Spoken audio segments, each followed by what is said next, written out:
ಯಾವ ಶ್ರೀ ವಿಚಾರ ಸಾಗರ ಗ್ರಂಥದಲ್ಲಿ ಆರನೇ ತರಂಗದಲ್ಲಿ ನಾವು ನಿನ್ನ ಎಲ್ಲಿ ನೋಡ್ಕೊಂಡ್ ಬಂದೇವಪ್ಪ ಅಂತ ಕೇಳಿದ್ರೆ 384ನೇ ಅಂಕ ಏನ್ ಹೇಳ್ತಾರಪ್ಪ ಅಂತ ಕೇಳಿದ್ರೆ, ಕರ್ಮ ಉಪಾಸನೆಗಳೊಡನೆ ಜ್ಞಾನವು ವಿರೋಧವಿರುತ್ತದೆ. ಕರ್ಮ ಉಪಾಸನೆಗಳೊಡನೆ ಜ್ಞಾನ ಹೆಂಗದ? ವಿರೋಧದ. ಜ್ಞಾನದ ಫಲನೇ ಬೇರೆ, ಕರ್ಮ ಉಪಾಸನೆಗಳ ಫಲನೇ ಬೇರೆ. ಆದ್ರೂ ಜ್ಞಾನ ಅದಕ್ಕೇನದಪ್ಪ ಅಂದ್ರೆ ವಿರೋಧವಿರುತ್ತದೆ. ಸಿದ್ಧಾಂತಿ ಹೇಳಿದರು ಏನು? ಕರ್ತ ಹಾಗೂ ಕರ್ಮ ಫಲಗಳ ಭೇದ ಜ್ಞಾನವು ಕರ್ಮಕ್ಕೆ ಕಾರಣವಾಗಿರುತ್ತದೆ. ಅಕರ್ತನಾಗಲಿ ಕರ್ಮದ ಫಲವಾಗಲಿ ಜ್ಞಾನಿಗೆ ಆತ್ಮಕ್ಕಿಂತಲೂ ಭಿನ್ನವಾಗಿ ತೋರುವುದೇ ಇಲ್ಲ. ಆ ಕರ್ಮ ಆಗಲಿ ಕರ್ಮದ ಫಲ ಆಗಲಿ ಇವೆಲ್ಲ ಯಾರಿಗೆ ಅಂದ್ರೆ ಜ್ಞಾನಿಗೆ. ಎಂತ ಜ್ಞಾನಿ? ಬ್ರಹ್ಮಜ್ಞಾನಿ. ಬ್ರಹ್ಮಜ್ಞಾನಿಗೆ ಆತ್ಮಕ್ಕಿಂತಲೂ ಭಿನ್ನವಾಗಿ ತೋರುವುದೇ ಇಲ್ಲ. ಮತ್ತೇನೆಂದರೆ ಸಂಪೂರ್ಣವಾಗಿ ಅವೆಲ್ಲ ಹೆಂಗವಪ್ಪ ಅಂತ ಕೇಳಿದ್ರೆ ಆತ್ಮ ಸ್ವರೂಪವಾಗಿಯೇ ತೋರುತ್ತವೆ. ಅವೆಲ್ಲ ಆತ್ಮ ಸ್ವರೂಪವಾಗಿನೇ ತೋರ್ತವ. ಅವನಿಗೆ ಆತ್ಮನ ವ್ಯತಿರಿಕ್ತ ಮತ್ತೊಂದು ವಸ್ತುನೇ ಇಲ್ಲ. ಯಾಕಂದ್ರೆ ಸರ್ವಂ ಖಲ್ವಿದಂ ಬ್ರಹ್ಮ ಆತ್ಮೈವೇದಂ ಸರ್ವಂ ನೇಹ ನಾನಾಸ್ತಿ ಕಿಂಚನ. ಹಿಂಗ ಶ್ರುತಿ ಅದದು. ಅದಕ್ಕೆ ಆತ್ಮ ಸ್ವರೂಪವಾಗಿಯೇ ತೋರುತ್ತವೆ. ಈ ಕಾರಣದಿಂದಲೂ ಕೂಡ ಜ್ಞಾನಿಯಿಂದ ಕರ್ಮವು ಸಂಭವಿಸುವುದಿಲ್ಲ. ಜ್ಞಾನಿಯಿಂದ ಕರ್ಮ ಸಂಭವಿಸುವುದಿಲ್ಲ. ಯಾಕಂದ್ರೆ ಜ್ಞಾನಾಮೃತೇನ ತೃಪ್ತಶ್ಯ ಕೃತಕೃತ್ಯಶ್ಯ ಯೋಗಿನೋ. ಅಲ್ಲಿ ತೃಪ್ತಾಗಿ ಬಿಟ್ಟ ನಾವು ಮತ್ತೊಂದು ಪಡ್ಕೊಳ್ಬೇಕಂತ ಇಚ್ಛಾನೇ ಇಲ್ಲ. ಆದ್ದರಿಂದ ಭಾಷ್ಯಕಾರರು ಬಹಳ ಪ್ರಕಾರದಿಂದ ಜ್ಞಾನಿಗೆ ಕರ್ಮವಿಲ್ಲವೆಂಬುದನ್ನು ಪ್ರತಿಪಾದನೆ ಮಾಡಿರುತ್ತಾರೆ. ಭಾಷ್ಯಕಾರರು ಅಂದ್ರೆ ಯಾರಪ್ಪ ಅಂತ ಕೇಳಿದ್ರೆ ಶಂಕರಾಚಾರ್ಯರು ಜ್ಞಾನಿಗೆ ಕರ್ಮವಿಲ್ಲವೆಂಬುದನ್ನು ಪ್ರತಿಪಾದನೆ ಮಾಡಿರುತ್ತಾರೆ. ಅಲ್ಲದೆ ಕರ್ಮದ ಫಲಕ್ಕೂ ಹಾಗೂ ಜ್ಞಾನದ ಫಲಕ್ಕೂ ವಿರೋಧವಿರುತ್ತದೆ. ಕರ್ಮದ ಫಲಕ್ಕೂ ಮತ್ತು ಜ್ಞಾನದ ಫಲಕ್ಕೂ ಏನದ? ವಿರೋಧದ. ಕರ್ಮದ ಫಲ ಅನಿತ್ಯ ಇರ್ತದದು. ಅದು ಜನ್ಯ ಇರ್ತದೆ, ಒಂದಿನ ನಾಶ ಆಗಿ ಹೋಗ್ತದೆ. ಇನ್ನು ಜ್ಞಾನದ ಫಲ ಏನದಪ್ಪ ಅಂದ್ರೆ ಮೋಕ್ಷದದು, ಅದು ನಿತ್ಯದ.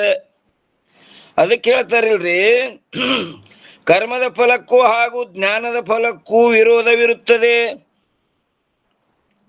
ಆದ್ದರಿಂದಲೂ ಕೂಡ ಜ್ಞಾನ ಕರ್ಮಗಳ ಸಮುಚ್ಚಯವು ಸಂಭವಿಸುವುದಿಲ್ಲ. ಅಜ್ಞಾನ ಕರ್ಮಗಳ ಸಮುಚ್ಚಯ ಎರಡೂ ಬೇಕಂತೇನು ಪೂರ್ವ ಪಕ್ಷಿ ಹೇಳಿದಲ್ಲ, ಅದು ಸಂಭವಿಸಂಗಿಲ್ಲ ಅನ್ನೋದ್ರ ಮ್ಯಾಗ ಇಲ್ಲೊಂದು 424 ಟಿಪ್ಪಣಿ ಕೊಟ್ಟಾರ ನೋಡ್ರಿ. ಯಾರಪ್ಪ ಅಂದ್ರೆ ಪಂಡಿತ ಪಿತಾಂಬರಜಿಯವ್ರು ಏನಂತಾರ? ಇಲ್ಲೊಬ್ಬ ಯದ್ಯಪಿಗಾರ ಬಂದು ಏನಂತಾನ? ವೇದಗಳಲ್ಲಿಯೂ ಕೂಡ ಕೆಲವೆಡೆ ಜ್ಞಾನ ಕರ್ಮಗಳ ಸಮುಚ್ಚಯವನ್ನು ಬರೆದಿರುತ್ತಾರಲ್ಲ. ವೇದದಲ್ಲೇ ಬರೆದದಲ್ರಿ ಕೆಲವೆಡೆ. ಮತ್ತವು ಎರಡೂ ವಿರೋಧ ಇದ್ದು ಅಂದ್ರೆ ಬರಿಬಾರ್ದಾಗಿತ್ತು ಅಂತ ಯದ್ಯಪಿಗಾರನ ಶಂಕ. ಅದಕ್ಕೆ ತಥಾಪಿ ಏನ್ ಹೇಳ್ತಾರೆ ಸಮಾಧಾನಕಾರರು? ಸಮುಚ್ಚಯವು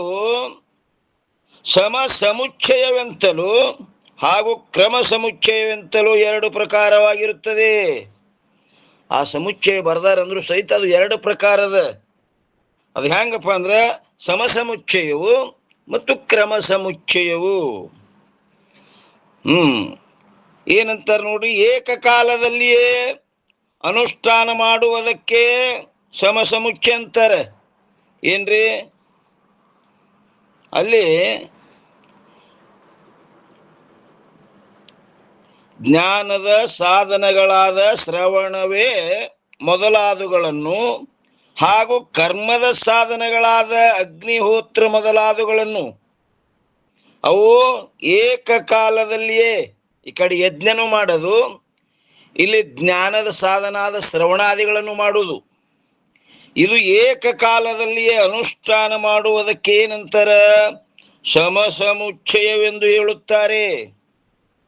ಮತ್ತು ಇನ್ನು ಎರಡನೇದ್ದು, ಪ್ರಪ್ರಥಮದಲ್ಲಿ ಅಂತಃಕರಣದ ಶುದ್ಧಿಗೋಸ್ಕರವಾಗಿ ಉತ್ತಮ ಜಿಜ್ಞಾಸು ಆಗುವವರೆಗೆ, ನೋಡ್ರಿ ಇಲ್ಲಿ ಎಂತ ಪದ ಇಟ್ರು, ಉತ್ತಮ.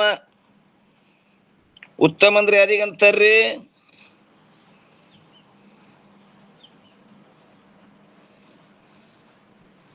ನಮಸ್ಕಾರ ಪರ. ಹೇಳ್ರಿಮ್ಮ. ಜಗದಾತ್ಮರು ತಾನೇ, ಜಗವೆಂದೊಡಂ ತಾನೇ. ಬರೋಬರ. ಜಗವೆಂದೊಡಂ ತಾನೇ, ಜಗದಾತ್ಮರು ತಾನೇ, ತಾನೇ ಪರಮಾತ್ಮ ಸ್ವರೂಪ ಅಂತೇನು ಉತ್ತಮನು ನೋಡ ಅಂತ ಹೇಳಿದ್ರಿ. ಹಾ, ತುಸು ಇನ್ನೊಂದು ಸ್ವಲ್ಪ ಇನ್ನೊಂದು ವಾಕ್ಯ ಸೇರಿಸ್ಬೇಕ್ರಮ್ಮ ಅದಕ್ಕೆ. ಹೌದ್ರಿ ಪರ. ಜಗವೆಂದೊಡಂ ತಾನೇ, ಜಗದಾತ್ಮರು ತಾನೇ, ಜಗವೆಂದೊಡಂ ತಾನೇ. ಹೌದೌದು. ಜಗದೀಶ ಅನ್ನೋ ಒಂದು ಪದ ಒಂದು ಸೇರಿಸ್ರಿ, ಜಗದೀಶ. ಜಗದೀಶನಂ ತಾನೇ ರೀ. ಅದು ನೋಡ್ರಿ, ಜಗವೆಂದಡಂ ತಾನೇ, ಜಗದೀಶನಂ ತಾನೇ, ಜಗವಾತ್ಮರೆಲ್ಲ ತಾನೆಂದು ಬಗೆವಾತನು ಉತ್ತಮನು ನೋಡ. ಅದಕ್ಕೆ ಉತ್ತಮ ಜಿಜ್ಞಾಸು. ಜಿಜ್ಞಾಸು ಅಂದ್ರೆ ಯಾರಿಗಂತಾರ್ರಿಮ್ಮ? ಜಿಜ್ಞಾಸ ವಿಸ್ಕರಣಂ. ಜಿಜ್ಞಾಸು ಅಂದ್ರ ಜ್ಞಾತ ಇಚ್ಛಾ. ಏನ್ರಪ್ಪ? ಜ್ಞಾತ ಇಚ್ಛಾ ಜಿಜ್ಞಾಸು. ಜ್ಞಾತ ಇಚ್ಛಾ ಜಿಜ್ಞಾಸು ಅಂದ್ರೆ ಪರತತ್ವವನ್ನು ಯಥಾರ್ಥವಾಗಿ ತಿಳಿದುಕೊಳ್ಳಬೇಕೆಂಬ ತೀವ್ರ ಅಭಿಲಾಷೆ ಯಾರಿಗದನೋ ಅವರು ಜಿಜ್ಞಾಸು ಅಂತ ಕರೀತಾರ್ರಿ. ಪರತತ್ವವನ್ನು ಯಥಾರ್ಥವಾಗಿ ತಿಳಿದುಕೊಳ್ಳಬೇಕೆಂಬ ತೀವ್ರ ಅಭಿಲಾಷೆ ಉಳ್ಳವರೇ ಉತ್ತಮ ಜಿಜ್ಞಾಸು ಆಗುವವರೆಗೆ. ಉತ್ತಮ ಜಿಜ್ಞಾಸು ಆಗುವವರೆಗೆ ಕರ್ಮಗಳನ್ನು ಮಾಡಬೇಕು. ಜಿಜ್ಞಾಸ ಆಯ್ತು, ಆ ನಂತರ ಕರ್ಮಗಳ ವಿಧಿಯನ್ನು ಅನಾದರ ಮಾಡಿ, ಅವಾಗ ಮುಂದ ಜಿಜ್ಞಾಸ ಉಂಟಾಯ್ತು, ಕರ್ಮದ ಗತಿ ನಿಂತೋಯ್ತ್ರಲ್ಲಿ. ಕರ್ಮ ಮಾಡೇಬೇಕು, ಹಿಂಗೇನು ಅವಶ್ಯಕತೆ ಇಲ್ಲ. ಅವಾಗ ಮುಂದ ಶ್ರವಣಾದಿಗಳನ್ನ ಸಾಧಿಸ್ಬೇಕವ. ಯಾವಾಗ ಜಿಜ್ಞಾಸ ಉದಯ ಆಯ್ತು, ಕರ್ಮದ ಗತಿ ಮುಂದಿಲ್ಲ, ಬಿಟ್ಟೇ ಬಿಡುದು. ಅದಕ್ಕೆ ಅನಾದರ ಮಾಡಿ ಜ್ಞಾನದ ಸಾಧನಗಳಾದ ಶ್ರವಣ ಮನನಾದಿಗಳ ದ್ವಾರ ಜ್ಞಾನವನ್ನು ಸಂಪಾದನೆ ಮಾಡುವುದಕ್ಕೆ ಏನಂತರ ಕ್ರಮ ಸಮುಚ್ಚಯವೆಂದು ಹೇಳುತ್ತಾರೆ. ಮೊದಲ ಜಿಜ್ಞಾಸ ಪರ್ಯಂತರ ಕರ್ಮ ಉಪಾಸನೆಗಳು ಅವಶ್ಯ ಬೇಕು. ಅದಾದ ಜಿಜ್ಞಾಸ ಆದ ನಂತರ ಅವುಗಳದೇನು ಪ್ರಯೋಜನ ಇಲ್ಲ. ಆದರೂ ಇನ್ನು ಲೋಕ ಅವನಂತೆ ನೋಡಿ ಅವರು ಮುಂದುವರಿಲಿ ಅಂತ ಅವ್ರ ಸಲುವಾಗಿ ಮಾಡುವುದೇನ ತನ್ನ ಸಲುವಾಗಿ ಏನೂ ಇಲ್ಲದು. ಅದಕ್ಕೆ ಕರ್ಮ ಏನಂತಾರೆ, ಕ್ರಮ ಸಮುಚ್ಚಯವೆಂದು ಹೇಳುತ್ತಾರೆ. ಅವುಗಳಲ್ಲಿ ಒಂದನೇದ್ದು ಸಮಸಮುಚ್ಚಯವು ತ್ಯಾಜ್ಯವಿರುತ್ತದೆ. ನೋಡ್ರಿ, ಸಮಸಮುಚ್ಚಯವು ತ್ಯಾಜ್ಯ ಅಂದ್ರೆ ಬಿಡುವುದು. ಏಕಕಾಲಕ್ಕೆ ಎರಡು ಮಾಡೋದಾಗುದಿಲ್ರಿ ಕ್ರಮದಿಂದ. ಅಂತಃಕರಣ ಶುದ್ಧಿ ಮಾಡೋದ್ರಿ. ಅಂತಃಕರಣ ಶುದ್ಧಿಗೋಸ್ಕರ ಮೊದಲು ಪೂರ್ವದಲ್ಲಿ ಮಾಡುವುದು ಅದನ್ನ. ಅಂತಃಕರಣ ಶುದ್ಧಿ ಆಯ್ತು, ಜಿಜ್ಞಾಸ ಉದಯ ಆಯ್ತು ಅಂದ್ರೆ ಆದ್ರ ಕೆಲಸ ಇಲ್ಲ. ಇನ್ನು ಕ್ರಮ ಸಮುಚ್ಚಯವು ಗ್ರಾಹ್ಯವಿರುತ್ತದೆ. ಸಮಸಮುಚ್ಚಯ ತ್ಯಾಜ್ಯದ, ಬಿಡ್ಲಿಕ್ಕೆ ಯೋಗ್ಯದ. ಈ ಕ್ರಮ ಸಮುಚ್ಚಯ ಮಾತ್ರ ಗ್ರಾಹ್ಯದ. ಇದು ಗ್ರಹಣ ಮಾಡ್ಬೇಕ್ರಿ. ಇದನ್ನ ಮೊದಲ ಅಂತಃಕರಣ ಶುದ್ಧಿಗೋಸ್ಕರವಾಗಿ ಮೊದಲು ಮಾಡುದ, ಆ ನಂತರ ಏನಪ್ಪಾ ಅಂದ್ರೆ ಜ್ಞಾನದ ಸಾಧನಗಳಾದ ಶ್ರವಣಾದಿಗಳನ್ನು ಮಾಡುವುದು. ಮೊದಲು ಬೇಕೇ ಕರ್ಮ ಉಪಾಸನೆ. ಯಾಕಂದ್ರೆ ಚಿತ್ತ ಶುದ್ಧಿ ಆಗಬೇಕಾದ್ರೆ ಕರ್ಮ ಉಪಾಸನೆಗಳು ಅವಶ್ಯ ಬೇಕು. ಯಾಕಂದ್ರೆ ಚಿತ್ತೈಷ ಶುದ್ಧಿ ಕರ್ಮ ನತು ವಸ್ತುಪಲಬ್ಧ ಹೇ. ವಸ್ತು ಉಪಲಬ್ಧಿ ಆಗಂಗಿಲ್ಲ ಅದರಿಂದ. ವಸ್ತು ಉಪಲಬ್ಧಿ ಅದರಿಂದ ಆಗ್ತದಪ್ಪ ಅಂತ ಕೇಳಿದ್ರೆ ವಸ್ತು ಸಿದ್ಧಿರ್ ವಿಚಾರೇನ, ಅದು ವಿಚಾರದಿಂದ ಆಗ್ತದ, ಜ್ಞಾನದಿಂದ ಆಗ್ತದ. ಎಲ್ಲಿ ಬಂದಿತ್ತು ಇದು?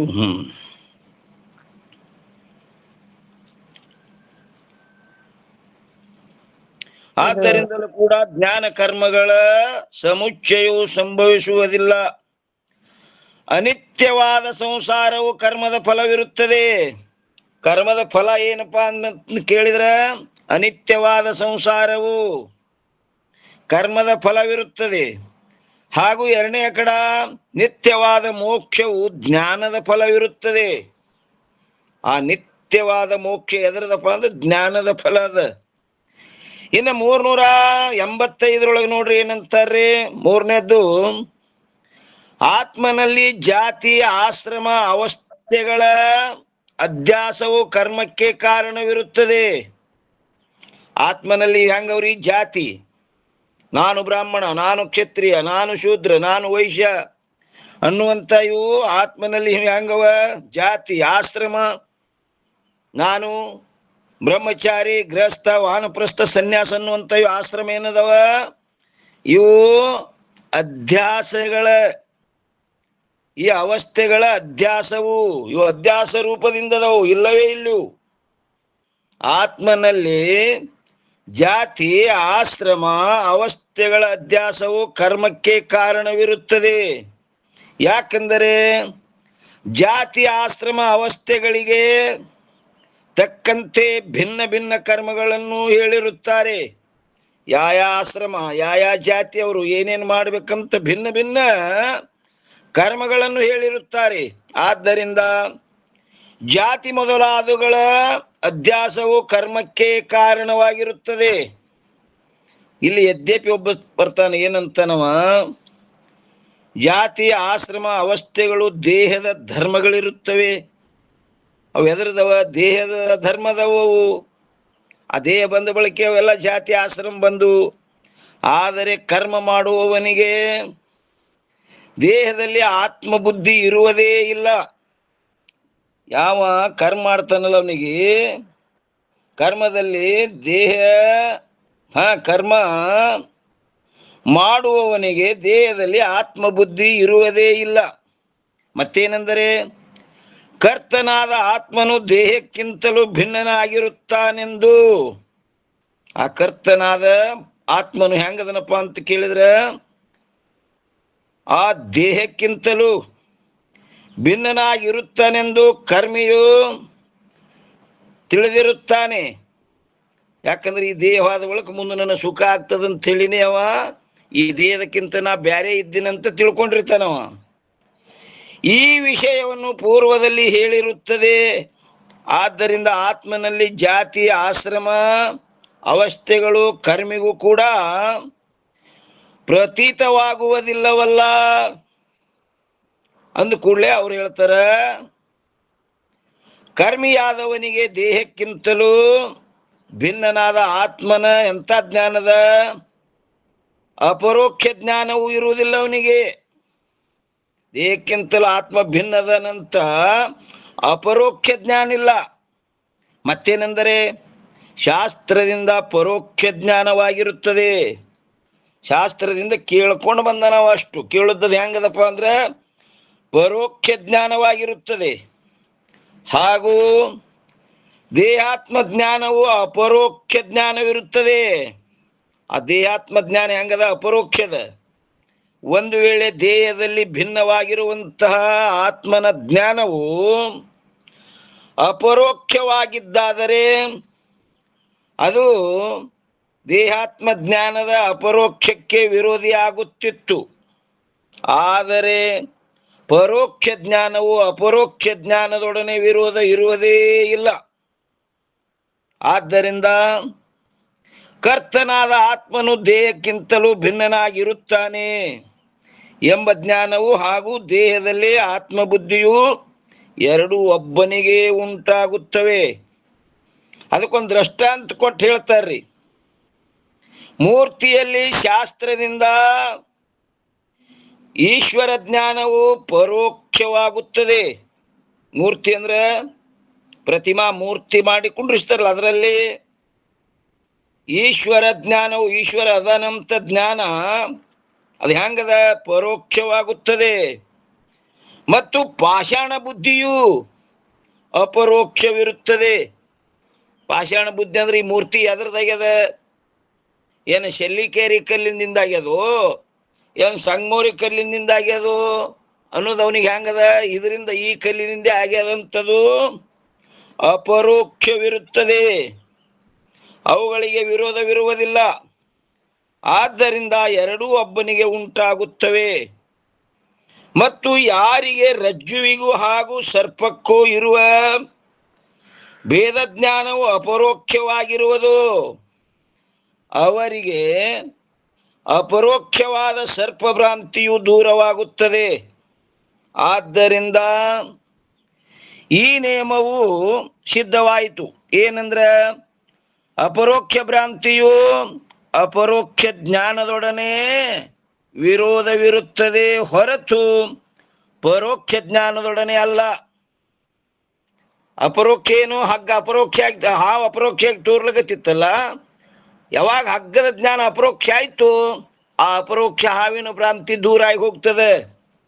ಆದ್ದರಿಂದ ದೇಹಕ್ಕಿಂತಲೂ ಭಿನ್ನನಾದ ಆತ್ಮನ ಪರೋಕ್ಷ ಜ್ಞಾನವು ಹಾಗೂ ದೇಹದಲ್ಲಿ ಅಪರೋಕ್ಷ ಜ್ಞಾನವು ಎರಡೂ ಒಬ್ಬನಲ್ಲಿ ಸಂಭವಿಸುತ್ತವೆ. ಆ ಎರಡೂ ಕರ್ಮಕ್ಕೆ ಕಾರಣಗಳಾಗಿರುತ್ತವೆ. ಒಂದೇ ಕಡ ದೇಹಕ್ಕಿಂತಲೂ ಭಿನ್ನನಾಗಿದ್ದರೂ ಕೂಡ ಆತ್ಮನು ಕರ್ತಾರೂಪದಿಂದಿರುವನೆಂಬ ಜ್ಞಾನವು ಕರ್ಮಕ್ಕೆ ಕಾರಣವಾಗಿರುತ್ತದೆ. ಆತ್ಮನು ಕರ್ತಾರೂಪದಿಂದಿರುವನೆಂಬ ಆ ಜ್ಞಾನವು ಭ್ರಾಂತಿ ರೂಪವಿರುತ್ತದೆ. ಏನಂದ್ರೆ ಆತ್ಮನು ಕರ್ತಾರೂಪನಿರುವನೆಂದು ಹಿಂಗೇನ ಆ ಜ್ಞಾನವು ಭ್ರಾಂತಿ ರೂಪವಿರುತ್ತದೆ. ಆದರೆ ಆ ಭ್ರಾಂತಿಯು ವಿದ್ವಾನಿನಿಗೆ ಇರುವುದೇ ಇಲ್ಲ. ಆ ಭ್ರಾಂತಿ ಯಾವ ವಿದ್ವಾನ್ ಪುರುಷ ಬ್ರಹ್ಮಜ್ಞಾನಿ ಅದನಲ್ಲ ಅವನಿಗೆ ಇರುವುದಿಲ್ಲ. ಆದ್ದರಿಂದ ಅವನು ಕರ್ಮಕ್ಕೆ ಅಧಿಕಾರಿನಲ್ಲ. ಮತ್ತು ಎರಡನೇದ್ದು, ಯಾವಾಗ ದೇಹಾತ್ಮ ಬುದ್ಧಿಯು ಅಪರೋಕ್ಷವಾಗುವುದು, ನಾನು ದೇಹ ಅಂತ ಯಾವಾಗ ಅಪರೋಕ್ಷ ಆಯ್ತು, ಆವಾಗ ದೇಹದ ಧರ್ಮಗಳಾದ ಜಾತಿ ಆಶ್ರಮ ಅವಸ್ಥೆಗಳು ತೋರುತ್ತವೆ. ಆದರೆ ದೇಹದಲ್ಲಿ ಆತ್ಮಬುದ್ಧಿಯು ಕೂಡ ವಿದ್ವಾನನಿಗೆ ಇರುವುದೇ ಇಲ್ಲ. ದೇಹದಲ್ಲಿ ಈ ದೇಹನ ಅಂತ ಎಂದೂ ಅನ್ನಂಗಿಲ್ಲವ. ಭ್ರಾಂತಿ ನೋಡ್ರಿ ಏನಂತಾರ್ರಿ, ಆದರೆ ದೇಹದಲ್ಲಿ ಆತ್ಮಬುದ್ಧಿಯು ಕೂಡ ವಿದ್ವಾನನಿಗೆ ಇರುವುದೇ ಇಲ್ಲ. ಮತ್ತೇನೆಂದರೆ ಬ್ರಹ್ಮರೂಪದಿಂದ ಆತ್ಮನ ಅಪರೋಕ್ಷ ಜ್ಞಾನವಾಗಿರುತ್ತದೆ. ಅಂತ ಜ್ಞಾನ ಬ್ರಹ್ಮರೂಪದಿಂದ ಆ ಬ್ರಹ್ಮ ಆತ್ಮರ ಅಪರೋಕ್ಷ ಜ್ಞಾನವಾಗಿರುತ್ತದೆ. ಆದ್ದರಿಂದ ಜಾತಿ ಆಶ್ರಮ ಅವಸ್ಥೆಗಳ ಭ್ರಾಂತಿಯು ಅಭಾವವಿರುವುದರಿಂದಲೂ ಕೂಡ ವಿದ್ವಾನನು ಕರ್ಮಕ್ಕೆ ಅಧಿಕಾರನಲ್ಲ. ಇನ್ನು ಉಪಾಸನೆಯಾದರೂ ಕೂಡ ನಾನು ಉಪಾಸಕನಿದ್ದೇನೆ, ದೇವನು ಉಪಾಸ್ಯನಿರುತ್ತಾನೆ ಎಂಬ ಈ ಬುದ್ಧಿಯಿಂದಲೇ ಆಗುತ್ತದೆ ಅದು. ಆದರೆ ವಿದ್ವಾನನಿಗೆ ಆ ಉಪಾಸಕ ಭಾವವು ತೋರುವುದಿಲ್ಲ. ಆ ವಿದ್ವಾನನಿಗೆ ಉಪಾಸಕ ಭಾವ ಸಹಿತ ಇಲ್ಲಲ್ಲಿ. ನನ್ನ ಹಾಗೂ ದೇವನ ದೇಹಾದಿ ಸಂಗಾತಗಳಂತೂ ಏನಂತಾರೆ ನೋಡ್ರಿ, ನನ್ನ ಹಾಗೂ ದೇವನ ದೇಹಾದಿ ಸಂಗಾತಗಳಂತೂ ಸ್ವಪ್ನದಂತೆ ಕಲ್ಪಿತವಿರುತ್ತವೆ. ನನ್ನ ದೇಹ ಆಗಲಿ ಆ ದೇವರ ದೇಹಗಳಾಗಲಿ ಅವು ಹೆಂಗವಪ್ಪ ಅಂದ್ರೆ ಸ್ವಪ್ನದಂತೆ ಕಲ್ಪಿತ. ಹೆಂಗ ಸ್ವಪ್ನದಲ್ಲಿ ತೋರ್ತಾವಲ್ಲ ಹಂಗ ತೋರ್ತಾವವು, ಆದ್ರೆ ಅವು ಕಲ್ಪಿತದವ. ಆದರೆ ಚೇತನವು ಮಾತ್ರ ಒಂದೇ. ಚೇತನ ಮಾತ್ರ ಹೆಂಗದ್ರಿ? ಒಂದೇ ಒಂದದ. ಹೆಂಗಂದ್ರೆ ಒಬ್ಬ ಗುರುವಿನಲ್ಲಿ 10-12 ವರ್ಷ ಸೇವಾ ಮಾಡಿದ್ದವ. ಬಹಳ ಅವ ನಮ್ರ ಭಾವದಿಂದ ಶ್ರದ್ಧಾ ಭಕ್ತಿಯಿಂದ ಸೇವೆ ಮಾಡಿದ್ದರಿಂದ ಗುರುಗಳು ಅವನ ಮನೋಗತ ಭಾವವನ್ನು ತಿಳ್ಕೋಬೇಕಂತ ಏನಂದ್ರು, ಬಾರಪ್ಪ ಇಲ್ಲೊಂದು ಸ್ವಲ್ಪ ಅಂತ ಕರೆದ್ರು. ಅವನಿಗೆ ಬಂದ. ಯಾಕ್ರಪ್ಪ? ಇಲ್ಲ, ಭಾಳ ನನ್ನ ಸೇವಾ ಮಾಡಿ ನನಗೆ ಭಾಳ ಆನಂದ ಆಗ್ಯದ, ಮತ್ತು ನೀ ಏನರೇ ಬೇಡುದಿದ್ರೆ ಬೇಡು, ಮತ್ತು ನಿನಗೆ ನಾ ಕೊಡ್ಬೇಕಂತ ನನಗೆ ಅಷ್ಟು ಸಂತೋಷ ಆಗ್ಯದ ಅಂದ್ರು ಗುರುಗಳು. ಅವಾಗ ನೋಡ್ರಿ, 10-12 ವರ್ಷ ಸೇವಾ ಮಾಡ್ಯಾನಂದ್ರೆ ಅವ ಹೆಂಗಾಗಿರ್ಬೇಕು? ಅವ ಏನಂದ್ರ, ಗುರುಗಳ ಈ ವ್ಯವಹಾರ ನನ್ಮಲ್ಲಿ ಯಾಕ್ರಿ ಎಂದವ, ಈ ವ್ಯವಹಾರ ಇದು ಇನ್ನೊಬ್ರ ಕೆಲಸ, ಇದು ಅದು ನಮ್ಮಿಬ್ಬರ ಮಧ್ಯೆ ಯಾಕಂದ್ರೆ ನೀ ಕೂಡ ಈಶ್ವರ ಅಲ್ಲ, ನಾ ತೋಳುವ ಜೀವ ಅಲ್ಲ. ನೀ ಏನಾಗಿದೆ? ನೀನು ಬ್ರಹ್ಮ ಸ್ವರೂಪ, ನಾನು ಬ್ರಹ್ಮ, ನಾವಿಬ್ರು ಚೈತನ್ಯ ಸ್ವರೂಪರು, ನಮ್ಮಲ್ಲಿ ಯಾಕ್ರಿ ಈ ವ್ಯವಹಾರ ಅಂದವ.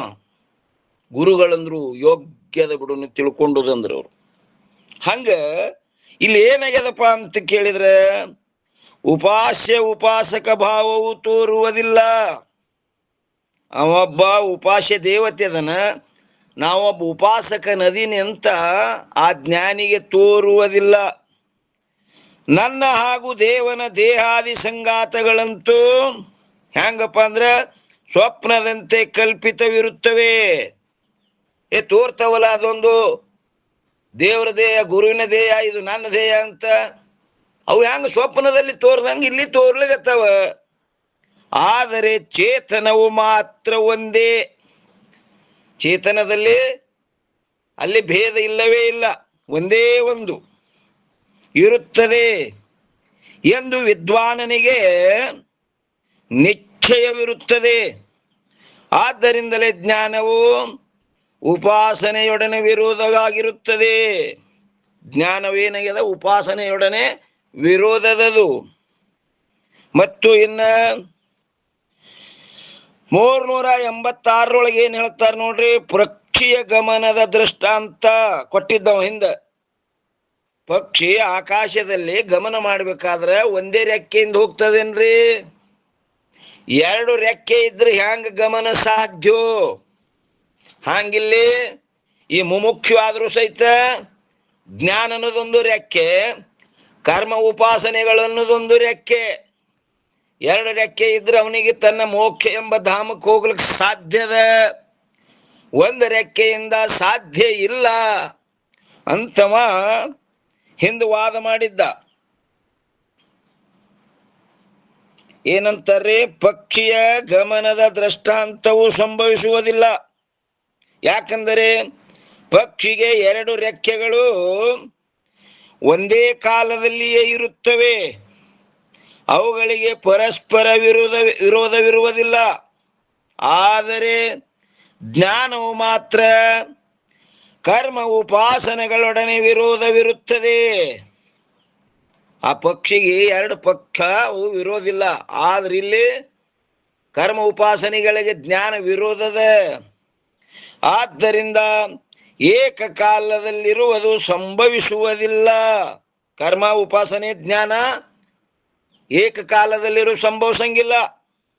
ಮತ್ತು ಯಾಕಂದ್ರೆ ಕರ್ಮ ಭೇದ ಬುದ್ಧಿಯಿಂದ ಆಗ್ತದೆ, ಜ್ಞಾನ ಅಭೇದ ಬುದ್ಧಿಯಿಂದ ಆಗ್ತದೆ.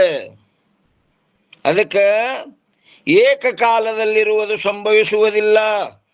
ಮತ್ತು ಇನ್ನ 387 ಏನ್ ಹೇಳ್ತಾರೆ ನೋಡ್ರಿ, ಜ್ಞಾನವಾಗುವಲ್ಲಿ ಕರ್ಮ ಉಪಾಸನೆಗಳ ಅಪೇಕ್ಷೆಯೂ ಇರುವುದಿಲ್ಲ. ಆ ಜ್ಞಾನ ಆಗುವಲ್ಲಿ ಕರ್ಮ ಉಪಾಸನೆಗಳ ಅಪೇಕ್ಷೆ ಮಾಡ್ತದೇನಂದ್ರೆ ಅದು ಮಾಡೋದಿಲ್ಲ. ಮತ್ತೇನ್ ಮಾಡ್ತದ? ಶುದ್ಧಾಂತಕರಣ ಮಾತ್ರ ಅಪೇಕ್ಷೆ ಮಾಡ್ತದದು. ಶುದ್ಧಾಂತಕರಣದಲ್ಲಿ ಜ್ಞಾನ ಆಗ್ತದೆ, ಕರ್ಮ ಉಪಾಸನೆಗಳಿಗೆ ಅಪೇಕ್ಷೆ ಮಾಡುವುದಿಲ್ಲದು. ಜ್ಞಾನವಾಗುವಲ್ಲಿ ಕರ್ಮ ಉಪಾಸನೆಗಳ ಅಪೇಕ್ಷೆಯೂ ಇರುವುದಿಲ್ಲ. ಇನ್ನು 387ರಿಂದ 390 ಅಂಕ ಪರ್ಯಂತರ ಸೇತುವಿನ ಜ್ಞಾನದ ದೃಷ್ಟಾಂತವು ಕೂಡ ಸಂಭವಿಸುವುದಿಲ್ಲ. ಸೇತುವಿನ ದೃಷ್ಟಾಂತ ಕೊಟ್ಟಿದ್ದವ ಪೂರ್ವ ಪಕ್ಷಿ. ಹೆಂಗ ಸೇತು ದರ್ಶನ ಕೇವಲ ದರ್ಶನ ಮಾಡಿದ್ರೆ ಫಲ ಆಗಂಗಿಲ್ಲ.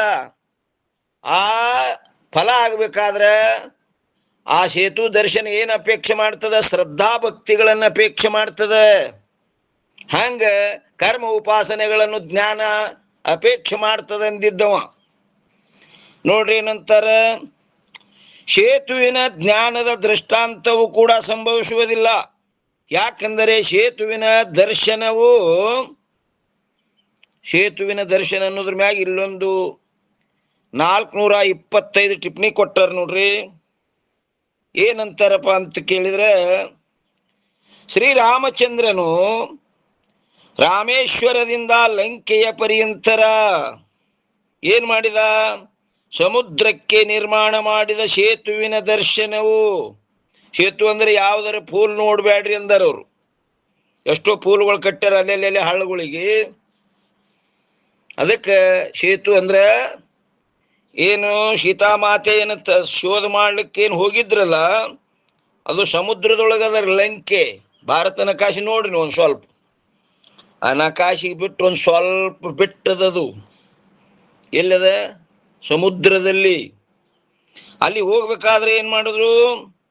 ಶ್ರೀರಾಮಚಂದ್ರನು ರಾಮೇಶ್ವರದಿಂದ ಲಂಕೆಯ ಪರ್ಯಂತರ ಸಮುದ್ರಕ್ಕೆ ನಿರ್ಮಾಣ ಮಾಡಿದ ಸೇತುವಿನ ದರ್ಶನವು.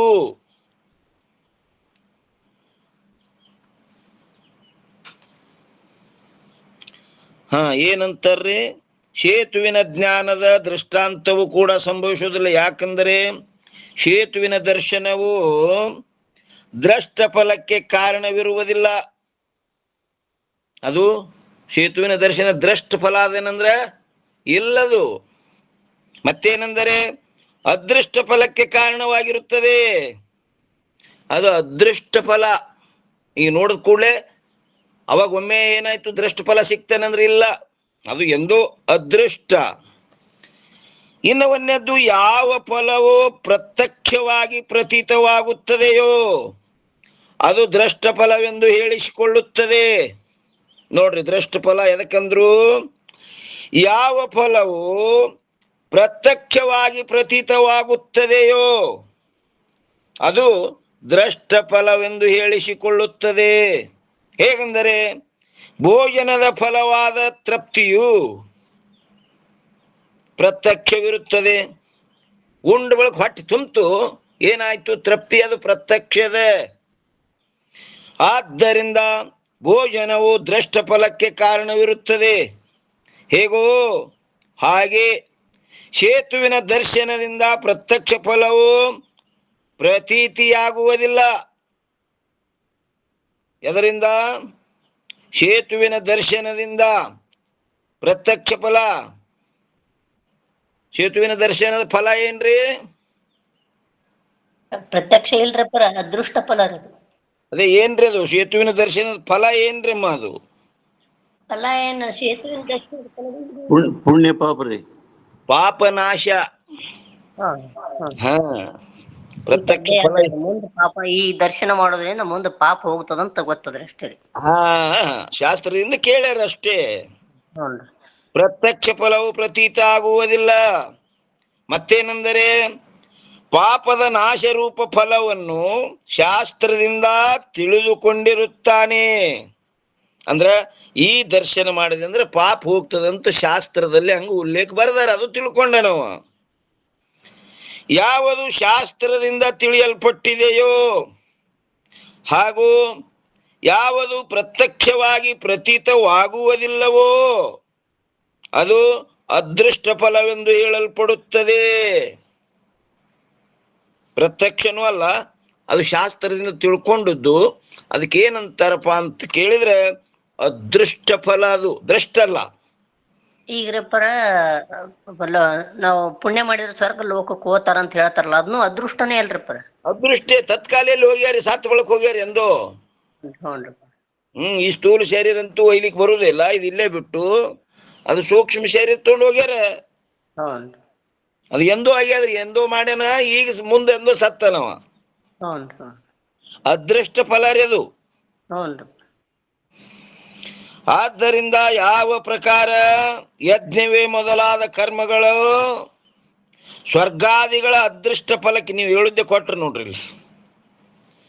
ಆದ್ದರಿಂದ ಯಾವ ಪ್ರಕಾರ ಯಜ್ಞವೇ ಮೊದಲಾದ ಕರ್ಮಗಳು ಸ್ವರ್ಗಾದಿಗಳ ಅದೃಷ್ಟ ಫಲಕ್ಕೆ ಕಾರಣವಾಗಿರುತ್ತವೆಯೋ ಅದರಂತೆ ಹೇತುವಿನ ದರ್ಶನವಾದರೂ ಕೂಡ ಪಾಪದ ನಾಶವೆಂಬ ಅದೃಷ್ಟ ಫಲಕ್ಕೆ ಕಾರಣವಾಗಿರುತ್ತದೆ. ಯಾವುದು ಅದೃಷ್ಟ ಫಲಕ್ಕೆ ಕಾರಣವಾಗಿರುತ್ತದೆಯೋ ಅದು ಹಾಗೂ ಫಲದ ಉತ್ಪತ್ತಿಯಲ್ಲಿ ಶಾಸ್ತ್ರವು ಎಷ್ಟು ಸಹಾಯವನ್ನು ಬೋಧಿಸಿರುತ್ತದೆಯೋ ಅದರ ಸಹಿತವಾಗಿ ಫಲಕ್ಕೆ ಕಾರಣವಾಗಿರುತ್ತದೆಯೇ ಹೊರತು ಕೇವಲ ಫಲವಲ್ಲ. ಅದು ಎಷ್ಟು ಹೇಳಿರ್ತದೆ ಅಷ್ಟೇ. ಅಪ್ಪರ ಇದ್ರಲ್ಲಿಂದ ಇಷ್ಟು ಫಲ ಅದಂತ ಹೇಳ್ತಾರ, ಅದು ಹೆಚ್ಚಿಂದನೂ ಇಲ್ರಿ, ಹೆಚ್ಚಿಂದಿಲ್ರಿ, ಅಷ್ಟೇ ನೋಡ್ರಿ. ಏನ್ ಒಂದು ತೀರ್ಥ ಕ್ಷೇತ್ರ ಮಾಡೋದ್ರಿಂದ ಇಂಥ ಪಾಪ ನಾಶ ಆತು ಅಂತ ಹೇಳ್ತಾರ್ರಿ. ಹಾ ರೀ. ಅಷ್ಟೇ. ಆದ್ದರಿಂದ ಶ್ರದ್ಧಾ ನೇಮ ಮೊದಲಾದುಗಳ ಸಹಿತವಾಗಿ ಹೇತುವಿನ ದರ್ಶನವು ಏನಾಗ್ತದ? ಹಾ ಪಾಪನಾಶ ರೂಪ. ಹಾ, ಪಾಪನಾಶ ರೂಪ ಫಲಕ್ಕೆ ಕಾರಣವಾಗಿರುತ್ತದೆ ಹೊರತು ಶ್ರದ್ಧಾ ನೇಮಾದಿಗಳಿಲ್ಲದೆ ಫಲಕ್ಕೆ ಕಾರಣವಾಗುವುದಿಲ್ಲದು. ಬರೇ ಹೋಗಿ ದರ್ಶನ ಮಾಡಿದ್ರೆ ಹಿಂಗ ಏನಾಗಲ್ಲ, ಫಲಕ್ಕೆ ಕಾರಣ ಆಗಂಗಿಲ್ಲ. ಅದ್ರ ಜೊತೆಗೆ ಮತ್ತೇನ್ ಬೇಕ್ರಿ? ಶ್ರದ್ಧಾ ನೇಮಾದಿಗಳು ಬೇಕು. ಹ್ಯಾಂಗ ಹೋಗ್ಬೇಕು, ಅದನ್ನ ಹ್ಯಾಂಗ ನಮಸ್ಕಾರ ಮಾಡ್ಬೇಕು, ಅಲ್ಲಿ ಶ್ರದ್ಧಾ ಬೇಕ್ರಿ ಮೊದಲ. ಸೋಮ ಹೋಗಿ ಮುಳಿಗೆ ಎದ್ದು ಬಂದ್ರೆ ಆಗುದಿಲ್ಲ ಅಂತ್ರಿ. ಆಗುದಿಲ್ಲ. ಇದರಿಂದ ನನ್ನ ಕಲ್ಯಾಣ ಆಗ್ತದಂತ ಒಂದು ದೃಢವಾದ ನಂಬಿಕೆ ಇರ್ಬೇಕು ಅವನಿಗೆ ಅಲ್ಲಿ. ಪಾಪನಾಶ ರೂಪ ಫಲಕ್ಕೆ ಕಾರಣವಾಗಿರುತ್ತದೆ ಹೊರತು ಶ್ರದ್ಧಾ ನೇಮಾದಿಗಳಿಲ್ಲದೆ ಫಲಕ್ಕೆ ಕಾರಣವಾಗುವುದಿಲ್ಲದು. ಯಾಕಂದರೆ ಹೇತುವಿನ ದರ್ಶನದಿಂದ ಪ್ರತ್ಯಕ್ಷವಾಗಿ ಅಂತೂ ಯಾವ ಫಲವು ತೋರುವುದಿಲ್ಲ. ಕೇವಲ ಶಾಸ್ತ್ರದಿಂದ ತಿಳಿದು ಬರುತ್ತದೆ. ಅದು ಶಾಸ್ತ್ರದಲ್ಲಿ ಹಿಂಗೆ ಹೇಳ್ಯಾರ, ಇಂಥ ಅದು ನೋಡಪ್ಪ, ಇಂಥ ರಾಮೇಶ್ವರ ದರ್ಶನ ಮಾಡಿದಂದ್ರೆ ಇಂಥ ಪಾಪ ಹೋಗ್ತದ ಅಂತ ಶಾಸ್ತ್ರದಲ್ಲಿ ಹೇಳ್ಯಾರ ಅಷ್ಟೇ.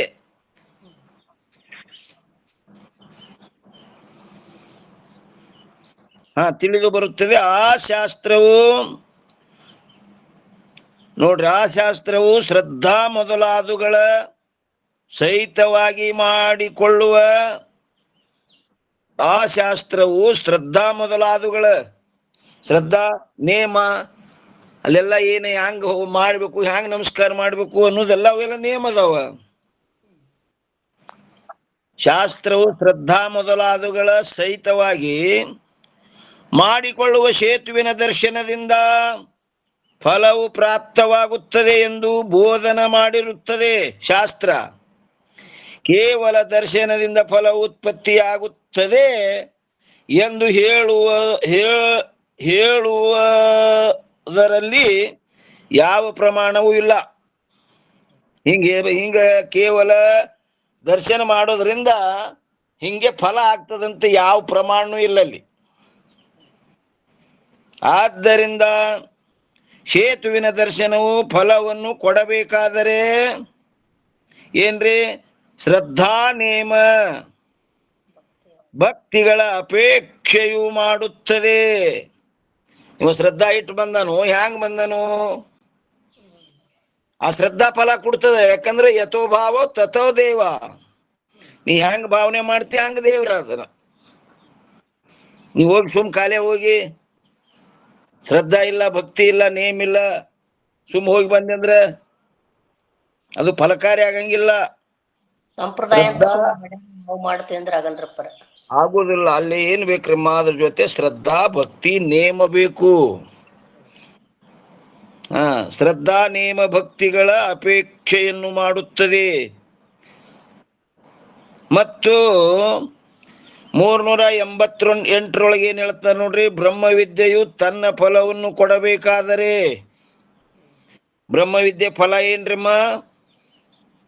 ಮೋಕ್ಷನೇ ಫಲ ರೀ ಪರ. ಮೋಕ್ಷನೇ ಫಲ. ಬ್ರಹ್ಮವಿದ್ಯೆಯು ತನ್ನ ಫಲವನ್ನು ಕೊಡಬೇಕಾದರೆ ಕರ್ಮ ಉಪಾಸನೆಗಳನ್ನು ಅಪೇಕ್ಷೆ ಮಾಡುವುದಿಲ್ಲದು. ಅದು ಹಿಂಗೇನರೇ ಆ ಸೇತು ದರ್ಶನ ತನ್ನ ಫಲ ಕೊಡ್ಬೇಕಾದ್ರೆ ಆ ಶ್ರದ್ಧಾ ಭಕ್ತಿಗಳನ್ನು ಹ್ಯಾಂಗ ಅಪೇಕ್ಷೆ ಮಾಡ್ತದೋ ಹಾಂಗಿಲ್ಲಿ ಬ್ರಹ್ಮವಿದ್ಯೆ ಮತ್ತೇನಾರ ಅಪೇಕ್ಷೆ ಮಾಡ್ತದನಂದ್ರ ಏನು ಅಪೇಕ್ಷೆ ಮಾಡಂಗಿಲ್ಲ. ಬ್ರಹ್ಮವಿದ್ಯೆಯು ತನ್ನ ಫಲವನ್ನು ಕೊಡಬೇಕಾದರೆ ಕರ್ಮ ಉಪಾಸನೆಗಳನ್ನು ಅಪೇಕ್ಷೆ ಮಾಡುವುದಿಲ್ಲದು. ಯಾಕಂದರೆ ಒಂದು ವೇಳೆ ಬ್ರಹ್ಮವಿದ್ಯೆಯು ಫಲವು ಕೂಡ ಸ್ವರ್ಗದಂತೆ ವಿಶೇಷವಾದ, ಏನಂತೀರಿ? ಇಲ್ರಿ ಪರ, ಯಾರೇನಂದಿಲ್ಲಲ್ರಿ? ಇಲ್ರಿ ಪರ. ಹಾ ನೋಡ್ರಿ, ನಂತರ ಬ್ರಹ್ಮವಿದ್ಯೆಯು ತನ್ನ ಫಲವನ್ನು ಕೊಡಬೇಕಾದರೆ ಕರ್ಮ ಉಪಾಸನೆಗಳನ್ನು ಅಪೇಕ್ಷೆ ಮಾಡುವುದಿಲ್ಲ. ಯಾಕಂದರೆ ಒಂದು ವೇಳೆ ಬ್ರಹ್ಮವಿದ್ಯೆಯು ಫಲವು ಕೂಡ ಸ್ವರ್ಗದಂತೆ ವಿಶೇಷವಾದ ಲೋಕಗಳ ಅದೃಷ್ಟವಾಗಿದ್ದರೆ, ಅದು ಹಿಂಗೇನರೇ ಲೋಕಗಳಂತೆ ಅದು ಹಿಂಗೇನರೇ ಅದೃಷ್ಟವಾಗಿದ್ದರೆ ಆ ವಿಶೇಷ ಲೋಕಗಳ ಪ್ರಾಪ್ತಿಯು ಕೇವಲ ಬ್ರಹ್ಮವಿದ್ಯೆಯಿಂದ ಪ್ರಾಪ್ತಿಯಾಗುತ್ತವೆ. ಹಲೋ, ನಮಸ್ಕಾರ ಗುರುಗಳ. ಹಾ ಹೇಳ್ರಿ. ಈಗ ಬ್ರಹ್ಮವಿದ್ಯೆಯು ತನ್ನ ಫಲವನ್ನು ಕೊಡಬೇಕಾದರೆ ಕರ್ಮ ಉಪಾಸನೆಗಳನ್ನು ಅಪೇಕ್ಷೆ ಮಾಡುವುದಿಲ್ಲ ಅಂತಂದ್ರೆ ನೋಡ್ರಿ. ಮತ್ತೆ ಇಲ್ಲಿ ಕರ್ಮ ಉಪಾಸನೆಗಳನ್ನ ಮಾಡಬೇಕು ಮಾಡಬಾರ್ದು ಅನ್ನೋ ಸಂಶಯ ಬರ್ತಲ್ರಿ. ಮಾಡಲ್ಲ. ಪೂರ್ವದಲ್ಲಿ ನೀ ಜ್ಞಾನದಕ್ಕಿಂತ ಮೊದಲ ಪೂರ್ವದಲ್ಲಿ ಅಂತಃಕರಣ ಶುದ್ಧಿಗೋಸ್ಕರವಾಗಿ ಮಾಡಬೇಕು. ಅಂತಃಕರಣ ಶುದ್ಧಿಗೋಸ್ಕರವಾಗಿ ಅವಶ್ಯ ಮಾಡ್ಬೇಕು ಅವಾಗ. ಆಮೇಲೆ ವಿಪರೀತ ದೋಷಗಳು ಹೋಗಬೇಕಾದ್ರೆ ಇಲ್ಲಿ ಕರ್ಮ ಉಪಾಸನೆಗಳನ್ನ ಮಾಡಬೇಕ್ರಿ. ಹೌದು. ಅದಕ್ಕೆ ಪ್ರಶ್ನೆ ಕೇಳಿದವ್ರಿ ಶರಣ. ಏನೈತ್ರಿಪ್ಪ? ಕರ್ಮದ ಫಲ ಜ್ಞಾನ ಅಲ್ಲ ಅಂತ ಹೇಳಕತ್ತಾರ್ರಿ ಅವ್ರು. ಹೌದು. ಅದಕ್ಕೆ ಚಿತ್ತೈಷ ಶುದ್ಧಿ ಕರ್ಮ, ಚಿತ್ತ ಶುದ್ಧಿಗಾಗಿ ಕರ್ಮದ ಗತಿ ಅದ, ಮುಂದೆ ಜ್ಞಾನಕ್ಕಿಲ್ಲದು. ಏನ್ರಿ? ಜ್ಞಾನ ಒಂದೇ ಸಾಕು ಮುಕ್ತಿಗೆ. ಕರ್ಮ ಉಪಾಸನೆಗಳೆಲ್ಲ ಬೇಕು ಭುಕ್ತಿಗೆ. ಕರ್ಮ ಉಪಾಸನೆಗಳೆಲ್ಲ ಭುಕ್ತಿ ಅಂದ್ರೆ ಭೋಗಸಲ್ಕ, ಮುಕ್ತಿಗೆ ಸಾಧನ ಅಲ್ಲವು. ಚಿತ್ತ ಶುದ್ಧಿಗೆ ಬೇಕಲ್ಲ. ಹಾ ಬೇಕಲ್ಲ, ಅವಶ್ಯ ಬೇಕು. ಜ್ಞಾನಕ್ಕ ಹೊಕ್ಕನಂದ್ರ ಅಧಿಕಾರಿ ಆಗಂಗಿಲ್ರಿ. ಹೌದೌದೌದೌದು. ಕರ್ಮ ಉಪಾಸನೆಗಳನ್ನ ಮಾಡ್ಕೊಂಡನ ಮುಂದೆ ಜ್ಞಾನಕ್ಕೆ ಅಧಿಕಾರಿ ಆಕಾರ್ರಿ. ಜ್ಞಾನ ಕರ್ಮ ಉಪಾಸನೆಗಳನ್ನ ಅಪೇಕ್ಷೆ ಮಾಡುವುದಿಲ್ಲ, ಶುದ್ಧಾಂತಃಕರಣವನ್ನ ಅಪೇಕ್ಷೆ ಮಾಡ್ತದದು. ಯಾವ್ದ್ರಿ? ಜ್ಞಾನ. ಜ್ಞಾನ ಶುದ್ಧಾಂತಃಕರಣದಲ್ಲಿ ಜ್ಞಾನ ಆಗ್ತದೆ. ಅಲ್ಲ, ಶುದ್ಧಾಂತಃಕರಣ ಆಗ್ಬೇಕಾದ್ರೆ ಕರ್ಮಗಳನ್ನ ಮಾಡಬೇಕು, ಕರ್ಮ ಉಪಾಸನೆಗಳನ್ನ ಮಾಡಬೇಕ್ರಿ. ಪರಂಪರ ಸಾಧನ, ಸಾಕ್ಷಾತ್ ಸಾಧನ ಅಲ್ಲ. ಏನ್ರಿ? ಸಾಕ್ಷಾತ್ ಸಾಧನ ಅಲ್ಲ. ಈಗ ದುಡಿಯಪ್ಪ ಹೊಟ್ಟೆ ತುಂಬತದ ಅಂದ್ರೆ ನಿಮಗ ದುಡಿದ್ರ ಹೊಟ್ಟೆ ತುಂಬತದೆ ಅಂದರೆ ತುಂಬಂಗಿಲ್ಲ. ಮತ್ತೇನ್ ಮಾಡ್ಬೇಕು ಹೊಟ್ಟೆ ತುಂಬಬೇಕಾದ್ರೆ? ಹೊಟ್ಟೆ ತುಂಬ. ಮತ್ತ ಅವ್ರೇನಂದಾರ ಉಣು ಅಂದಾರೇನು?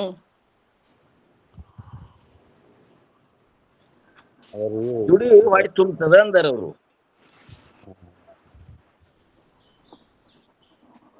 ಸೌದಿ ಗುರುಗಳ್ರಿ ಏನಂದಾರ್ರಿ ಅವ್ರು ಹಿರಿಯರು? ಅದರ ಈಗ ನೀವ್ ಅಂದಂಗ್ರಿ ದುಡಿಬೇಕಂದಾರ್ರಿ. ದುಡ್ದದ್ದರಿಂದ ಅದು ಮುಂದೆ ಫಲ ಕೊಡ್ತೈತ್ರಿ. ಆ ಫಲವನ್ನ ಊಟ ಮಾಡಿದಾಗ ನಾವು ಹೊಟ್ಟೆ ತುಂಬತೈತ್ರಿ. ಪರಂಪರ ಸಾಧನದ ಸಾಕ್ಷಾತ್ ಸಾಧನ ಅಲ್ಲ. ಅದಕ್ಕೆ ಕ್ರಮ ಸಮುಚ್ಚಯ ಹೇಳಿದ್ರು ಅವರು. ಒಪ್ಕೊಂಡಾರ ಅವರು ಕ್ರಮ ಸಮುಚ್ಚಯ. ಸಮ ಸಮುಚ್ಚಯ ತ್ಯಾಜ್ಯವಿರುತ್ತದೆ, ಕ್ರಮ ಸಮುಚ್ಚಯ ಗ್ರಾಹ್ಯವಿರುತ್ತದೆ. ನೋಡ್ರಿ ಏನಂತಾರೆ 388ರೊಳಗ, ಬ್ರಹ್ಮವಿದ್ಯೆಯು ತನ್ನ ಫಲವನ್ನು ಕೊಡಬೇಕಾದರೆ ಕರ್ಮ ಉಪಾಸನೆಗಳನ್ನು ಅಪೇಕ್ಷೆ ಮಾಡುವುದಿಲ್ಲ. ಯಾಕಂದರೆ ಒಂದು ವೇಳೆ ಬ್ರಹ್ಮವಿದ್ಯೆಯು ಫಲವು ಕೂಡ ಸ್ವರ್ಗದಂತೆ ವಿಶೇಷವಾದ ಲೋಕಗಳ ಅದೃಷ್ಟವಾಗಿದ್ದರೆ ಆ ವಿಶೇಷ ಲೋಕಗಳ ಪ್ರಾಪ್ತಿಯು ಕೇವಲ ಬ್ರಹ್ಮವಿದ್ಯೆಯಿಂದ ಪ್ರಾಪ್ತಿಯಾಗುತ್ತವೆ ಎಂದು ಬೋಧ ಮಾಡುತ್ತಿರಲಿಲ್ಲ. ಮತ್ತೇನೆಂದರೆ ಕರ್ಮ ಉಪಾಸನ ಸಹಿತವಾಗಿಯೇ ಬೋಧ ಮಾಡುತ್ತಿತ್ತು. ಆ ಬ್ರಹ್ಮವಿದ್ಯೆಯು ಸೇತುವಿನ ದರ್ಶನದಂತೆ ಫಲವನ್ನು ಕೊಡಬೇಕಾದರೆ ಕರ್ಮ ಉಪಾಸನೆಗಳ ಅಪೇಕ್ಷೆಯನ್ನು ಮಾಡುತ್ತಿತ್ತು. ಆದರೆ ಆ ಬ್ರಹ್ಮವಿದ್ಯೆಯ ಫಲವು ಮೋಕ್ಷವಿರುತ್ತದೆ.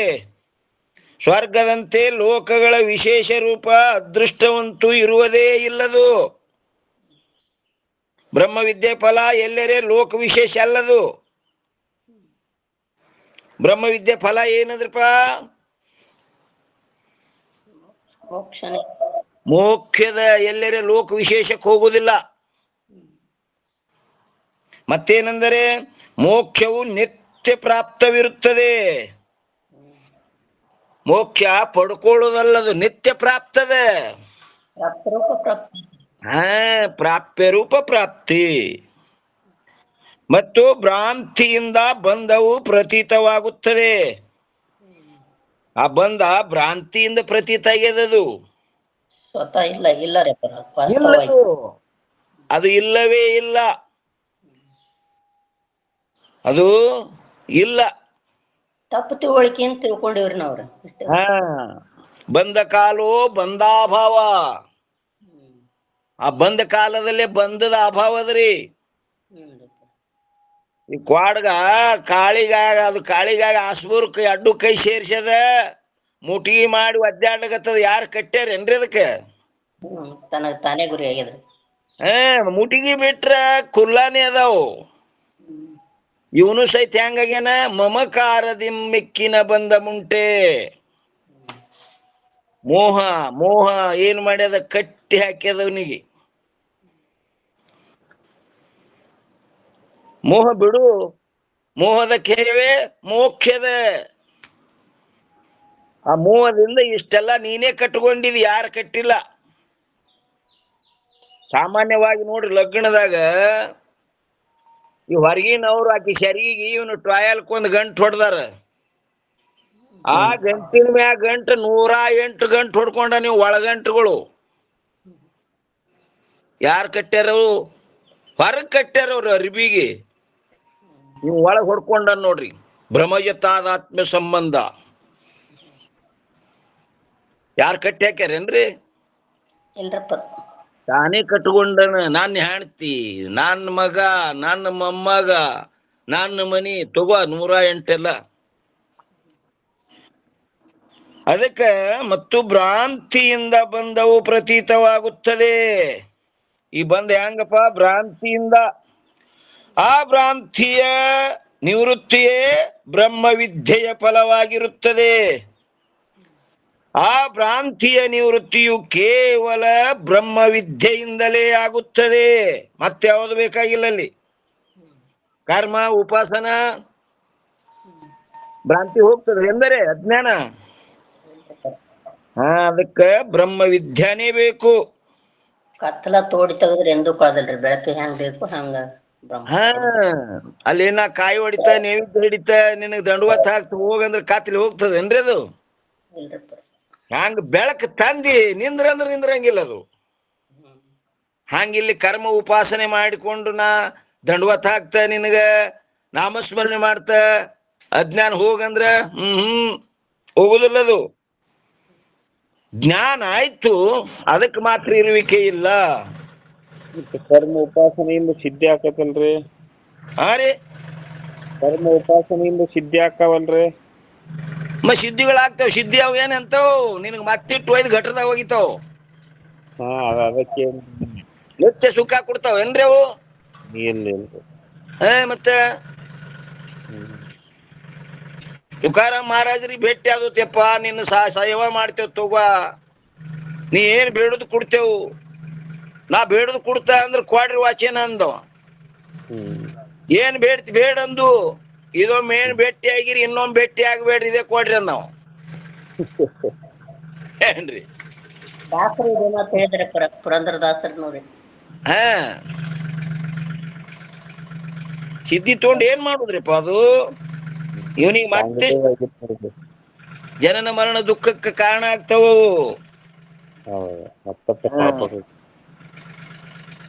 ಅದಕ್ಕೆ ಇದೇ 388ನೇ ಅಂಕ. ಇನ್ನೂ ಮುಂದೆ ವಿಷಯದರಿ ಅದು ಮತ್ತೆ ನಾಳಿನ ದಿವಸ ನಾವು ನೀವು ವಿಚಾರ ಮಾಡೋಣ ಅಂತ ಹೇಳ್ತಾ, ಇಲ್ಲಿಯ ಪರ್ಯಂತರ ಸದ್ಗುರುಗಳ ಕೃಪಾಶೀರ್ವಾದದಿಂದ ನಡೆದು ಬಂದ ವಿಷಯ ಈ ವಾಗ್ರೂಪ ಸೇವೆ ಗುರುಪಾದದಲ್ಲಿ ಅರ್ಪಿಸಿ ಇವತ್ತಿನ ವಿಷಯಕ್ಕೆ ಮಂಗಲ್ ಹೇಳುಣ್ರಿ.